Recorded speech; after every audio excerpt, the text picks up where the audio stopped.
On va commencer d'abord ak Cheikh Yérim Seck ak génnam bu njëkk ginnaaw bi nga xamee ne fal lañ ci di Diomaye moom nag génnam gi lim ci xamle rek mooy ne génération Macky Sall wala nguuru Macky Sall gi amatul ci yaakaar ne kenn mun na ci lii waaye nee na benn rescapé rek la ñu am muy Amadou Ba Alaaji Modou dem na sax ba naan ñoom ñi nga xam ne ñoom ñu waa APR ñoo soxorante seen i biir ba ñàkk nguur gi waxoon na ne nag bu jeexee rek jeex na nañ nag daal di seetaan élément bi rek daal di ñëw gën a xuus ci wax bi. Cheikh da nga waxoon que APR dinañ soxorante ba ñàkk nguur gi. nga waxoon ni yëf yi bu jeexee jeex na. da nga xamoon ni dafay jeex ndax soxorante bi wala nan nga ko gisee woon ba wax ko. xamoon naa ne xeexante bi nekk ci biir.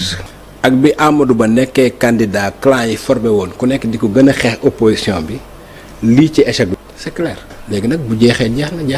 te nag naa la xamal benn affaire. am na renouvellement de la classe politique buy am boo xam ne cey ñii bala ñoo jotaat ci nguur gi. ñan ci. APR. c'est terminé. xam nga Sonko ak Diomaye dañu renouveler les générations politiques au Sénégal. xeex bi yëpp ça se fera entre ñoom ak ñi ñu bokkal génération. jeex na tàkk gasi. mais kon ay ñoom Idrissa Seck bokkatuñu. non ñooñu kenn waxatu ko. Khalifa Sall bokkatul. kenn waxatu ko. Amadou Ba bokkatul. non Amadou Ba c'est différent. Amadou Ba 34% la tey. mais ñeen ñi am ay 1% 0,1% amuñu représentativité. génération politique guñ Macky Sall benn rescapé la am képp dog muy Amadou Ba. xam nga fan laa ko teg. waaw tous les restes de l'APR. Amadou Ba boo koy jël. au-delà de l'APR. Amadou Ba day jël leneen. maanaam nguur gii bu ñu commencé usé wu képp ku mer ci ñoom ci Amadou Ba nga dem. loolu nag suñu kanam la nekk. mais avenir du politique Sénégal ça se jouera entre Sonko Diomaye ak ñi ñu bokkal génération. ñi ñu bokkal génération ñan nga ci mën a wax. par exemple ay ñoom. par exemple ku mel ni Bougane Gueye Dany. Thierno Bocoum Bougane toute cette génération là. da nga toog ci émission. waaw. ak Maïmouna Ndour Faye ci 7TV. waaw nga wax fa ni amul kenn kuy bokk Pastef. kuy bokk ci élection yi. mosuma wax loolu. li ma wax leer na dama ne. li éliminer Ousmane Sonko. moo waroon éliminer Bassirou Diomaye Faye. ci droit. Bassirou Diomaye Faye le fait que mu nekk candidat du man rek la jaaxal. juriste yu bari jaaxal na leen. te bi mu nekkee candidat. remarquel ni moom il fait partie des rares candidats yoo xam ni yeneen candidats dañu ñëw def recours contre moom. avancer ay argument de droit. yoo xam ni ku jàng droit wala sa xel màcc ci droit ngay xam ni argument yu wóor la. waaw mais amul succès. li ma wax dafa leen mais amuñu ci d'accord xam nga conseil constitutionnel. liggéeyam bi. ñii d'accord nañu d'accorduñu. ci kaw Bassirou Diomaye Faye li ma waxoon dafa leer. man d'accorduma. waaye dès lors que conseil constitutionnel nee na bokk na. yow moom foofu ma yokk ci ni comme conseil constitutionnel nee na bokk na dañ ko war a génne ci kaso bi mu campagne comme tout le monde man loolu laa wax. loolu lan moo ci amul. mais Cheikh. c'est-à-dire bu passé loolu. waaw. élection présidentielle yi nga xam ne ci la ñu génn. waaw taxawuloo woon nga wax ni kenn mënu ko gagner dès le premier tour. sondage yëpp. non wax nga ko wala waxuloo ko dès le premier tour. mais da ngay déglu ma wax la. d'abord pour commencer. Benno Bokk Yaakaar demul woon élection. force de frappe Benno Bokk Yaakaar bu demoon élection. Bassirou Diomaye Faye du am 45%. c'est pas possible. mais problème bi mooy. Macky Sall moom am candidat ba ci biir. mu rocceeku bàyyi ko fa. démobiliser camp am. ñi waroon jàppale candidat bi yëpp dem taxawi ne. donc élection bi ni mu demee ci bu mujj bi. moo tax résultat sondage yëpp faussé. Benno Bokk Yaakaar bu xàccandoo woon dóorandoo. kenn du gagné au premier tour. loolu ñëpp xam nañ ko. mais ñëpp xam nañ ni élection bi Benno Bokk Yaakaar en tant que quantité amuloon candidat.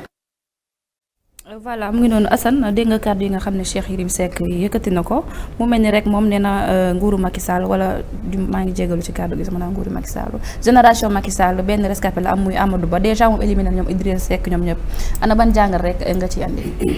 waaw am na solo Didi Cheikh Yérim moom si wàllum politique yaakaar naa ni jàmbaar la ci daal si ay analyse dañ ko koy nangul bu baax li mu wax bari na si côté yonent bi moom sax xam naa bu oustaz ñëw nañ si gën a xuus bu baax a baax mais li mu wax si wàllum politique xam nga ku demee ni président Macky Sall li El Hadj Sa Ndiogou daan wax moo ko dal comme ça nga taxawal dara ni ñëw leen ñu bokk bu pare moom préparé wu ku lay ràmpali moo tax APR moom pour mu amate dara si réew mi duutu yomb APR réewum Sénégal mënatuñ fi am dara moo tax nag ku demee ni Amadou Ba nga xamante ni président Macky Sall da koo tànn.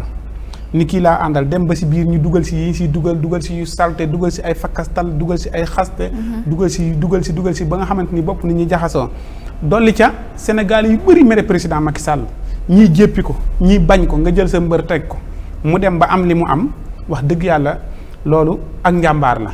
te Amadou Ba fi mu toll nii leen rek la war a def bu mu bàyyi xel si ñi waa APR nañ ñëw wala waa Pastef nañ ñëw wala waa nangam na samp yëfam moo xam mouvement lay doon wala parti mu ne ñëw leen ñu àndandoo ñu liggéey pour Sénégal. bu ko defee moom mu woote ku ñëw nag. boo ñëwee bu Karim Wade ñëwee sax du xool ni PDS la jóge bu keneen ñëwee du xool ni fii la jógee moom day woote rek pour moom lim taxawal ànd ci ak nit ñu dëggu. nit ñu am ngor nit ñu am personnalité nit ñoo xam ne du ñu mer ba génn yàq der. mu dajale leen ànd ak ñoom daal di liggéey mais fi ne nii mën ngaa woote am ñoo xamante ni dañoo mer ci président Macky Sall tàmbalee wax. buñ ñëwee si yow it buñ meree dañuy génnaat tàmbalee wax te Amadou Ba moom ku ko xam wala nga di ko gis te nga nangul ko wala nga xam nit xam nga ni soxor nekkut ci moom si sa gis-gis bëri wax nekkut ci moom wax ñu ko yóbbu waar doo ko gis Amadou Ba doo gis ñu yóbbu ko waar doo gis ñu ni moo fi wax toj penc mi doo gis mu wax lu ñu koy xeebe mi ngi ni ci yàlla la jàpp boppam. mën nañ koo tuumaal lu ne mais doo ko gis it mu tontu. kooku nag ak fi réew mi toll nii mu ñëw lu ñu njëkk a def bu ñu waxee mu ne ñii kat ñu ngi leen di doog a fal nañ leen may ñu liggéey ñu ne Amadou Ba lan moo tax mënut a dal ci kaw gaa yi lan moo tax ne loolu du politique. li tax moom mu xam politique mooy ñii kat ay weer lañ leen falagun bu génnee di leen attaqué lan la leen mën a attaqué. il faut que mu ñëw accompagner leen bu leen mënoon a bokk si biir sax bokk si biir. mais bu soxlaa bu jot na Abdoulaye Wade daan defa Abdou Diouf bu soxla amee mu génn dem ànd ak ay nit mën naa am lu bari si wàllum politique. ndax politique moom léegi dañoo jëm foo xamante ni xam-xam la laaj jëm foo xamante ni. bëgg réew mi lay laaj waaye jëm foo xamante ni ab yar lay laaj ak i teggin. mais politique bi fi amoon xaste. saagante yàqante der loolu moom dafay daal di jógee si kanam tuuti ku la gën a sérieux moo lay ëpp am mbooloo te Amadou Ba bokk na si ñi gën a sérieux fii ci réew mi kon lu mu wax noonu lu mën a nekk la nañ si bàyyi xel bu baax a baax moom Cheikh Yérim d'accord kàddu yooyu mu yëkkati oustaz dégg nga kàddu yi nga xam ne Cheikh Yérim yëkkati na ko ndax nag dem na sax ba boo ko xool jàngatee ci ay kàddoom dafa mel ni dafa wax ne Macky Sall maanaam bu fekkoon dafa xàccandoo duroon ak waa APR kon ki nga xam ne moo di Diomaye du falu kon bu ñu déggee baat dafa mel ni foofu rek Macky Sall ak ñamu àndal ñoo may ki nga xam ne moo di président Diomaye mu daal di nekk nga xam moo di président.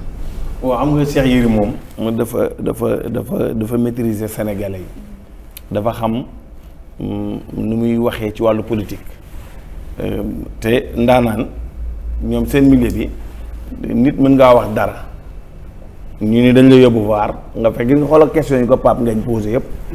ci dégginu ñun jamono bañ koy seetaan déggin bañ ca déggoon moom gis nga defaraat na lépp ba mu rafet nee na Benno Bokk Yaakaar demul est-ce que dégg nga wax bi nee na seen force de frappe bu ñu ko amoon ñu taxaw bu boobaa li Diomaye am du ko am xoolal wax jooju ni mu ko defaraatee organiser waat ko te doo ko ci mënal dara duñ bokk ge defaraat na ko ba mu rafet bokk nañ waaw déggoon nee na demul nee na Benno Bokk Yaakaar demul maanaam division bi am tax na dañ naan jëmm jëfi ne nii rek mais xol bi demul te loolu doo ko mën a dindi moo tax ñoom seen façon wax dañuy wax joo xamante ni dañ koy wax tey bu subaa ñu wëlbatiwaat ko gannaaw suba mën nañ ko waa wëlbatiwaat maanaam ñoom duñ daanu mukk ci seen i wax te Yérim ci façon boobu la bokk dafa muus xam nu muy communiquer question boo teg réponse am mi ngi taxaw ndax xam na ni muy communiquer xam na nu mu koy gérer kon côté boobu mën nañ cee bañ a sori bu fekkente ni Amadou Ba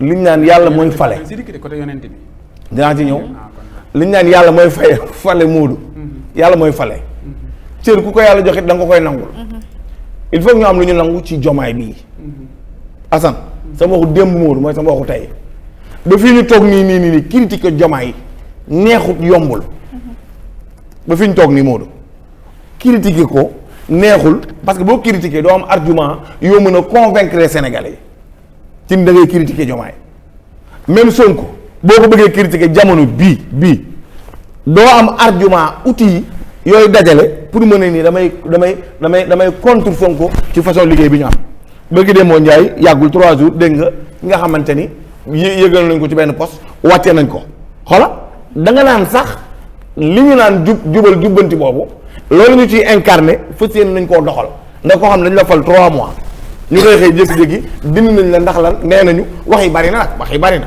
xëy na attanoo ko wala boog liggéey bi ni nga ko war a fonctionnement bi ni mu war a doxee ci yow doxewu ni wala li nga war a utiliser pour doxal foofa entreprise boobu attanoo ko sa xam-xam dayoo ci juum nga ci ay chiffres ay numéros détails yooyu yëpp dalay wan rek ni la ñoom ñi fi toogum pour l'instant nit mënagul a ñëw yëkkati kàddu wala baaraam joxal leen Modou pour daaneel leen ci jamono ji ñu toll parce que boobaak léegi 3 mois rek la amagul Amadou Ba nag li ko war mooy li nga wax sànq mooy defaru nag fu metti mais am patience gëm ni dinaa am booy wuti nag da ngay gëm ni da ngay am asal nga Sonko mi ni mu toogee 10 ans gëm ni li muy wuti tôt ou tard da koy am mais da koo mujj am mais tey ak dal ak askan wi li mu doon wax askan wi fekk si ko ci ànd ak moom ñuy raam di raam moo leen may li ñu am tey Amadou ak luñ ci mën a wax na programme yëfu boppam man loolu laa gëm di Assane gérer yëfu boppam parce que mooy opposant numéro 1 nag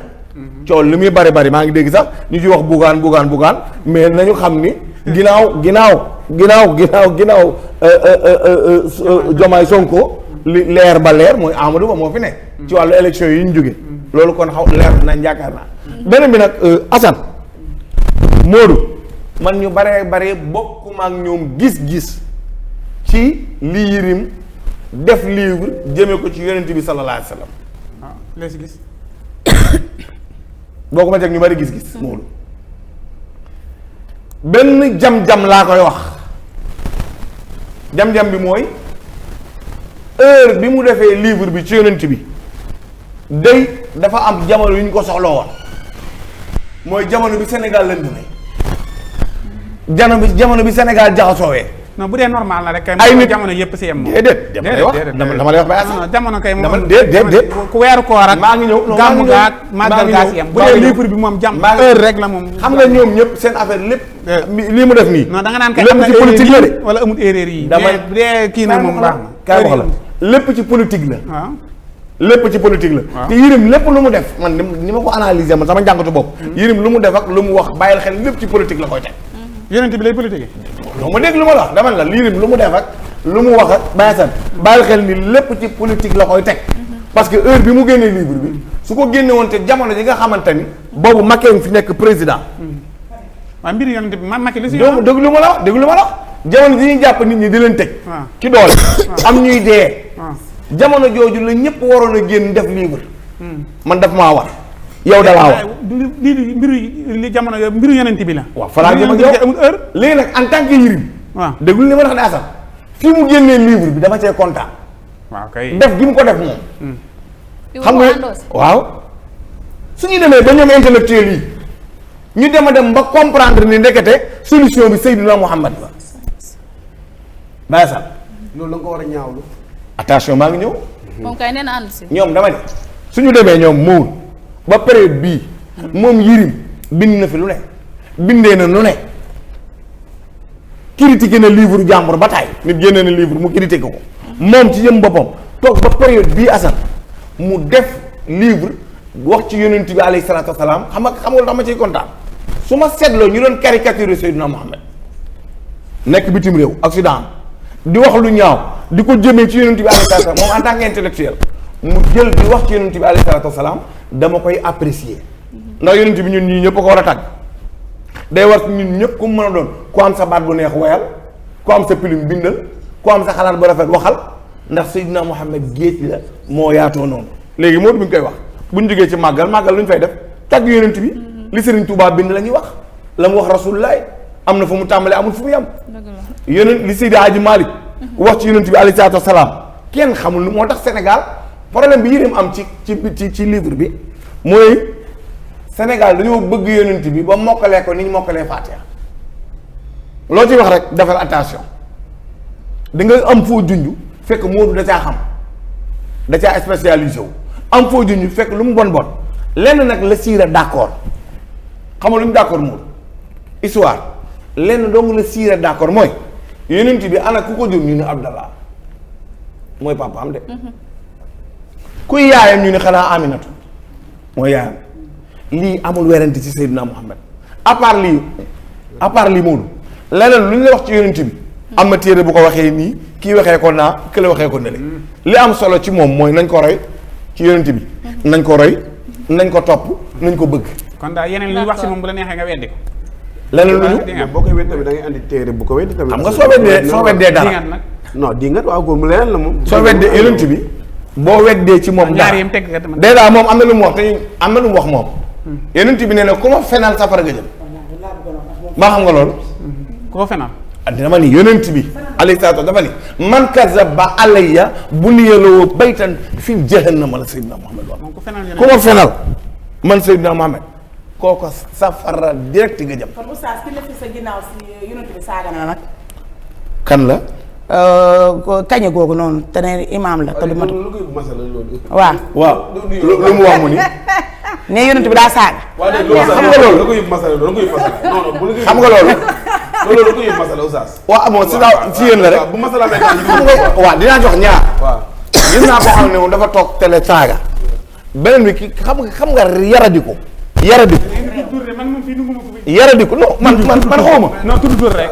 dafa baax bi non. tudd tur sa baabaay. micro bi sa micro bi. yaradiku. sa micro bi. tudd tur baabaay. xoolal mais xanaa tey moom doon ñëw comme Yonent bi daal koy nuyoo. tudd tur baabaay. yonent bi joxal baam bi micro kan mooy. ci yaroom. oustaz d'accord baam bi nuyu nañ la baam bi. boo paree nga daal di ñëw rek oustaz xaaral ñu defal sa micro may ñu 2 minutes rek 2 minutes. baam bi ñëwal waaw. waaw sa xalaat waaw. waaw masala waaw. baam bi ñëw. man kay dina xaw ma. non mën nañu tudd non xaaral mu ñëw defaral la micro bi nga yeggali ñu yéem a joxal parole waaw. laa ñëwal kii micro bi baam bi nuyu nañ la. waaw maa ngi lay ba pare fay. rek nga jaar xaabaabal comme yow ñëw nga rek xaabaabal. waa léegi ab loolaate. déedéet yow kay ñëw nga xaabaabal commencé yow kay fi nga jàppoon sànq yaa oustaz.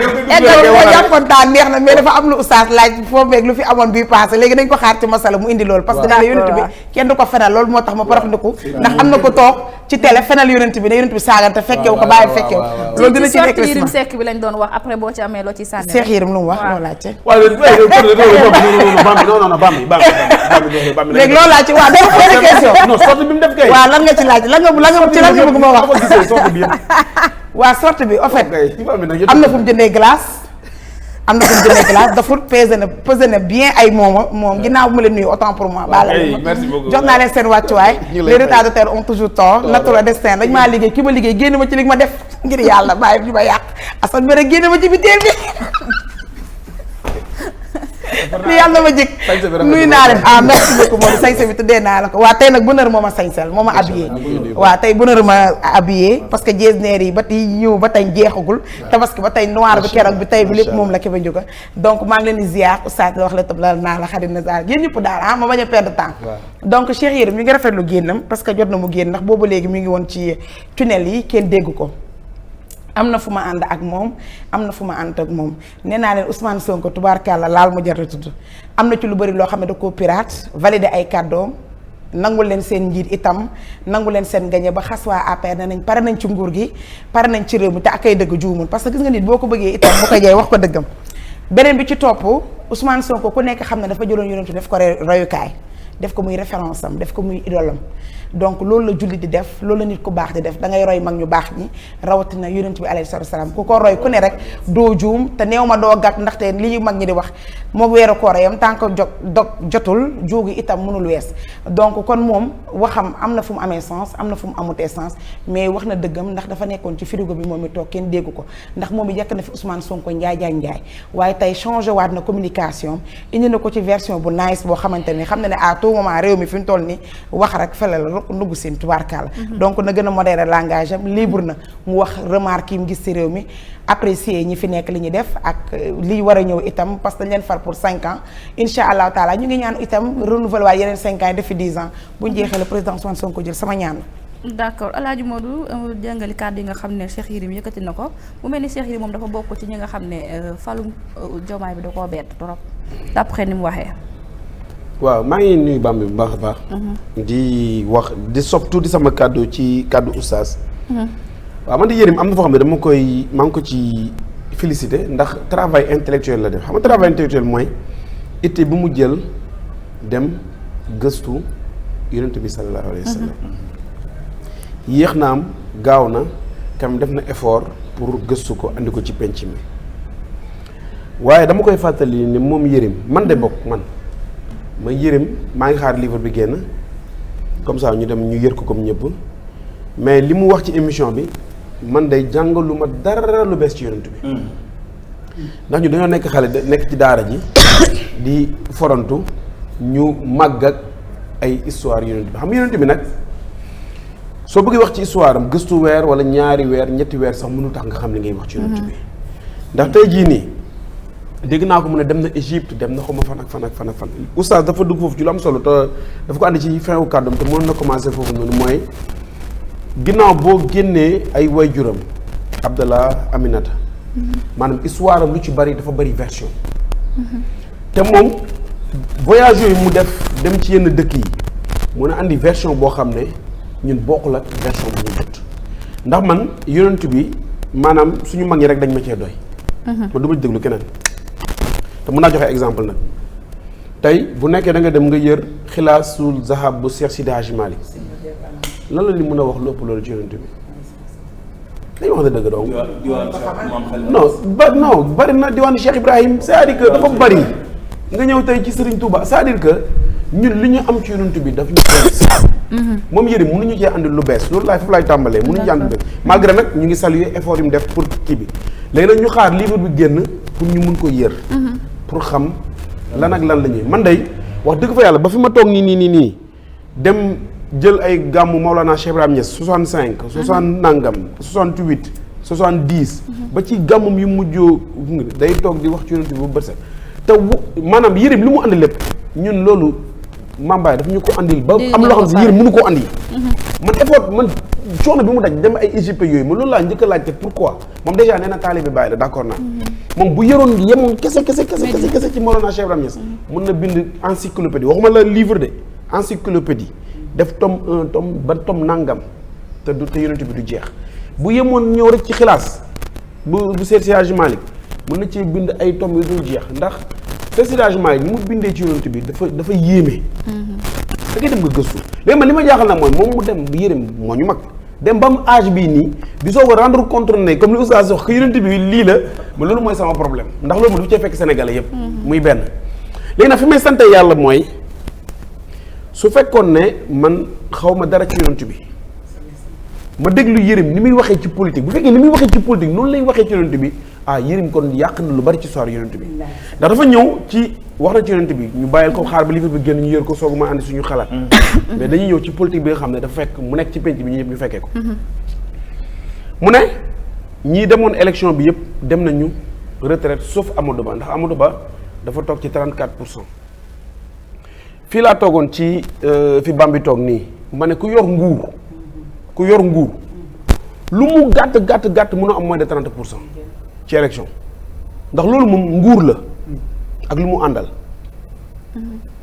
léegi Amadou Ba ma fàttali nit ñi ne benn élection moo ko dese 2029 day âgé waaw ménopause politique day ñëw comme ni ko Bambi waxee day âgé léegi yow naka nga mën a génnee Anta Babacar Ngom génnee Pape Djibril Fall génnee Thierno Alassane Sall génnee ñoom Boubacar Camara ñeneen ñi topp ñoom non xam nga Khalifa moom pare na Khalifa Sall pare na bu ñu modifié loi bi Khalifa mënul nekk di candidat daal mënul nekk candidat ndax loi bi dafa baare candidature léegi à 70 ans soo ko ëppalee mënoo nekk candidat Amadou Ba Khalifa Abe ba élection bi ñëw day fekk maam ko day âgé bu ñu modifié loi bi moom mënatul nekk candidat Amadou Ba da koy topp 2029 bu ko rëccee mënatul nekk candidat dafay âgé waaye léegi man lii sama problème mooy Yérim naka la mën a génne ay xale yoo xam ne mën nañ demaat 5 6 7 élection ci kanam daa di jël benn mag moo xam ne benn bande écoutez ñëpp xam nañ ne. mais moom d'après ni muy waxee Alaaji Maodo si pourcentage la basé wu de. waaw non da koo déggee mu naan ñi am ay 0 ay 0 foofu laa njëkk a ñëw dama ne dafa ne Amadou Ba dafa toog ci 34%.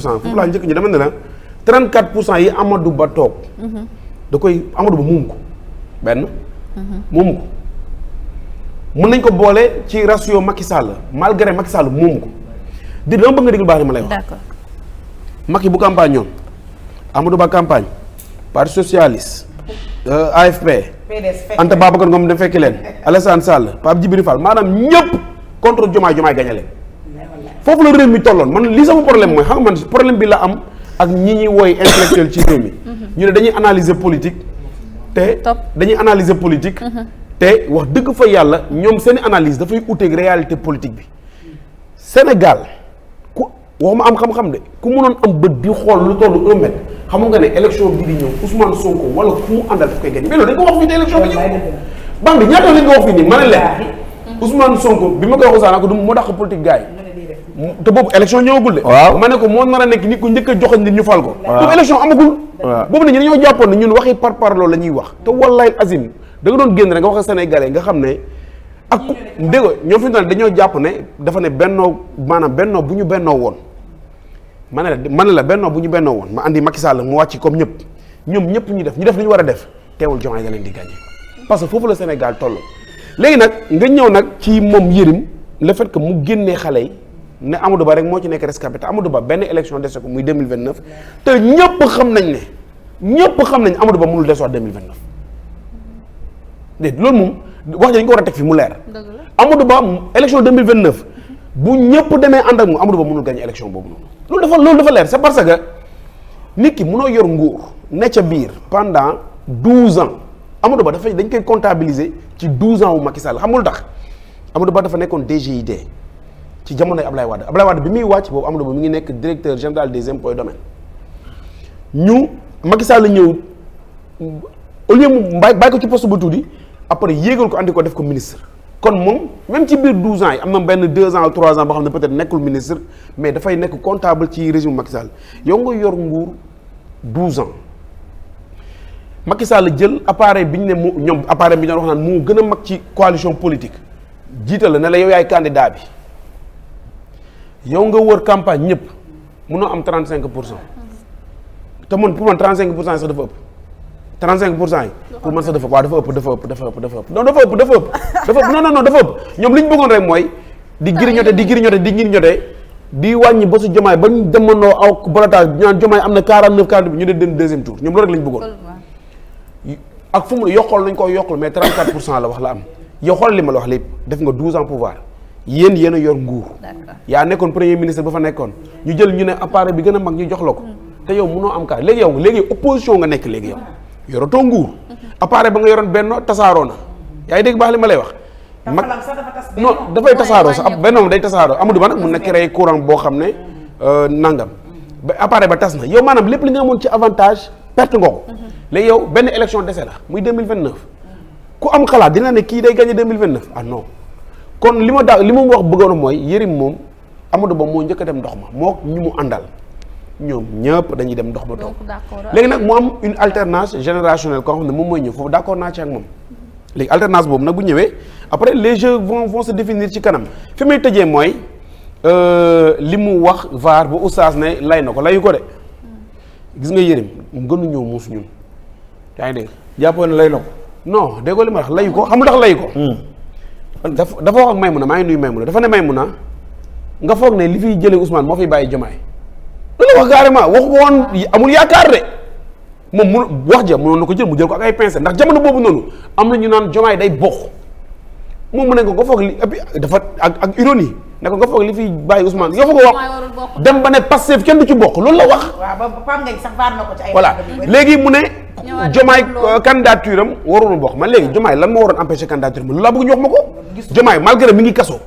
mais techniquement juridiquement amul benn condamnation lan mooy war a arrêté ñu ne nan la def ba signer par kii am fiche am mais écoutez c'est vrai que juge moo ko war a autoriser ndax bu ñu la nee demal ci boo nekkee prison signature que soit banque que juge moo lay ordonné pour nga signer mais est-ce que signature ba dafa nekk loo xam ne mënut a ñàkk ci conseil peut-être lu facultatif la bu nekkoon problème la pour man ñoom ils ont utilisé tous les moyens pour bloquer Diomaye juridiquement dañ ko mënul woon bloquer léegi nag Diomaye ñëw mu teg ci beneen bi mu ne élection yi amul kenn ku ko mën a gagner premier tour waaw mais écoutez léegi Yérim bëgg a taxaw ne non bëgg a jax loolu yëpp bu bëgg jël daal sëlam ko nee sànni ko biir géej ñëw taxaw non daf koy layoo de loolu daf koy layoo léegi nag fi nga xam ne fa laay daanele mooy daaneel mooy ci diggante li mu wax ci diggante bii nii Joe Biden mu ne waa mais écoutez c'est que xam nga Yérim daal man daal vraiment politique gars yi dañu war a dem jàngal xam daf koy jàngale mais ñi muy jàngal politique moom wax dëgg fa yàlla élèves yooyu duñu ay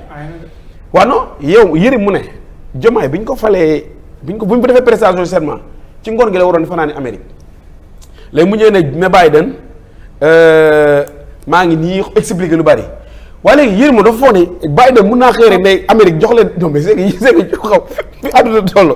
daan na mën micro nag. non fi àdduna toll Yérim di wax légèreté yooyu noonu man loolu mooy sama problème. loolu mooy sama problème. En tout cas daal sortie bi bari na léegi nag livre bi bu génnee moom dinañ ko teg fii ci table ci waxtaanee ko xool ba xam. daf ci am foo xam ne daf ciy wuuteeg suñu mag ñi ndax bu ciy wuuteeg suñu mag ñi moom. am na nouveauté ñu ci kawam moom. non bind bi moom man du ma ci sori maa ngi gis gars yi di ko kii. peut-être xam nga ab français. buy lire arabe la. ñu wax ko ci arabe mënoon na bind benn rek mën na bind ji bari après finalement. d'accord du arabe du français. ibnu ak bun moo fi. waaye waaw bu nekkee français benn lay wax. buñ ko dee wax yaa bu nay ya. voilà voilà xam naa bind peut-être waaye bind moom. note bi mu jël moom bind voilà noonu mu ko jël. xam naa loolu moo ko kii loolu moo xam naa ni ci bari. comme tubaab la rek da ko incarné ci communication jaare ko comme tubaab la loolu c'est pas méchant. waaw bu nekkee daf ko bind. ci livre bi bind bon mën na si daf ko war a corriger. ci livre bi nee naa la moom na mu bindee. xam nit ku nekk ci dimension am rek nga koy attee. nit doo ko attee mukk ci la mu xamul. ci la mu xam rek merci beaucoup. moom noonu la bindee ndax tubaab la loolu la jàng. mu bind loolu léeg-léeg erreur bu ci amee mooy li Modou wax. moo nee nañ li mu wax mooy dëgg.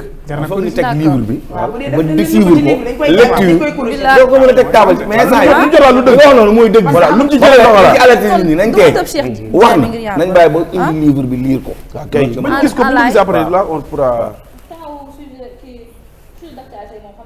jël nañ lépp